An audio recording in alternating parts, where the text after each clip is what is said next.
Всем привет! Сегодня мы отправимся на фабрику Шиндлера. Это один из самых интересных музеев Кракова, в котором точно стоит побывать, даже если вы приехали в город всего на один день. Покажем, что есть внутри, и проведем для вас небольшую экскурсию. Стандартный билет стоит 24 злотых, но мы специально пришли в музей в понедельник, когда вход в него свободный. Если вы хотите осмотреть фабрику Шиндлера бесплатно, приходите за несколько минут до открытия, потому что количество билетов ограничено. Мы пришли где-то в 8:40, а очередь уже выстроилась. Говорят, после обеда бесплатно уже не попасть. Фабрика Шиндлера – современный интерактивный музей. Он посвящен жизни Кракова и еврейского гетто в годы нацистской оккупации с 1939 по 1945. Обязательно посмотрите или освежите в памяти легендарный фильм «Список Шиндлера» или перечитайте книгу «Ковчег Шиндлера». Впечатления будут более яркими. В годы войны именно здесь располагалась та самая фабрика по производству эмалированной посуды. Немецкий промышленник Оскар Шиндлер был одним из немногих, кто брал на работу евреев. Он был действительно смелым человеком. Музей разделен на несколько экспозиций, логично перетекающих из одной в другую. От самой фабрики почти ничего не осталось, но каждый зал – это важная страница истории. Тут все по последнему слову техники – слайды, звуковое сопровождение, инсталляции. Есть и старые проекторы, через которые можно посмотреть фотографии из жизни довоенной Польши. А в кинозале показывают документальный фильм с воспоминаниями очевидцев.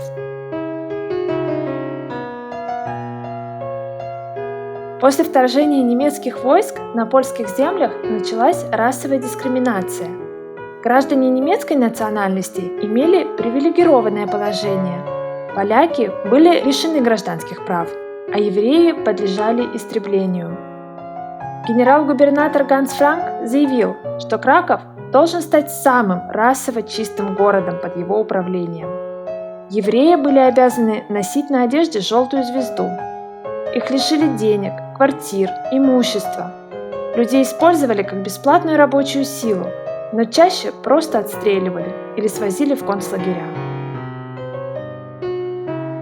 После ликвидации краковского гетто в марте 1943 года все еврейские рабочие были отправлены в концлагерь Плашев. Благодаря Оскару Шиндлеру все выжившие сотрудники фабрики были из него вывезены и продолжили работу в чешском городе Брюнлиц. В 1944 году численность спасенных евреев составляла около 1200 человек. За каждого из них Оскар Шиндлер заплатил лично. Он потратил все свои деньги, чтобы спасти этих людей.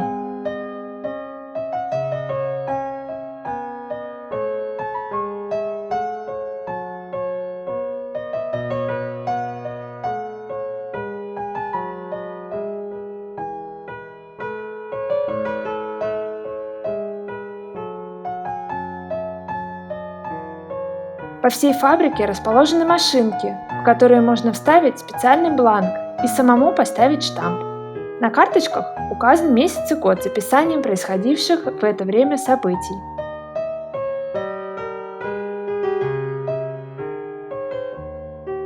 Конечно, Оскар Шиндлер был далеко не святым. Известно, что в начале войны он даже помогал немцам в составлении планов.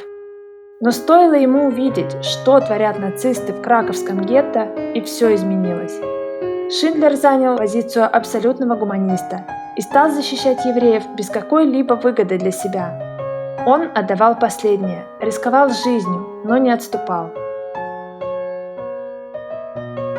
В музее есть комнаты, где можно изучать фотографии, архивные документы, рассматривать оружие или форму, какие-то бытовые предметы.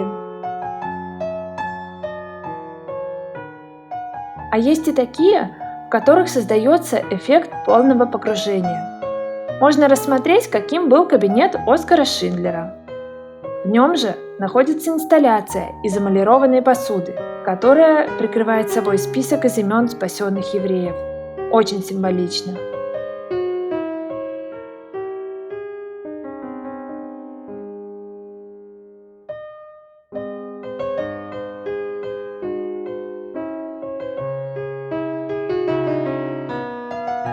музея можно будто бы на самом деле пройтись по улицам старого Кракова.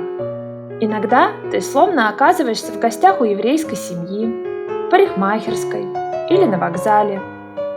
А потом в зале, где проводили собрания немцы, а дальше едешь в старом трамвае. Очень интересно сделаны окна, обязательно обратите на них внимание. Кажется, будто меняющиеся кадры – это не фильм, а что-то происходящее на улице.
Вряд ли кто-то уходит из этого музея равнодушным.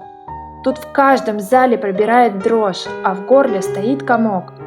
Именно тут ты понимаешь, что это было на самом деле.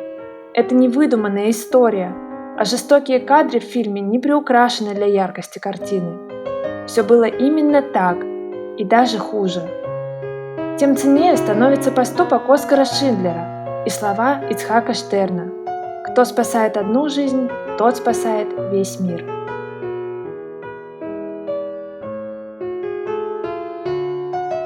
Советуем не пожалеть денег и сходить в музей с экскурсией, которая включает не только посещение фабрики Шиндлера, но и прогулку по еврейским кварталам Подгужа и Казимиш. Это точно стоит того. В описании к видео оставим для вас ссылочки на проверенные варианты и, конечно, геоточку, чтобы вы могли найти музей самостоятельно. Кстати, здесь же находится Краковский музей современного искусства. А буквально за углом, на соседней улице, расположен дом, где в годы войны жил Оскар Шиндлер. Он огорожен забором и не превращен в музей, так что внутрь, к сожалению, не попасть.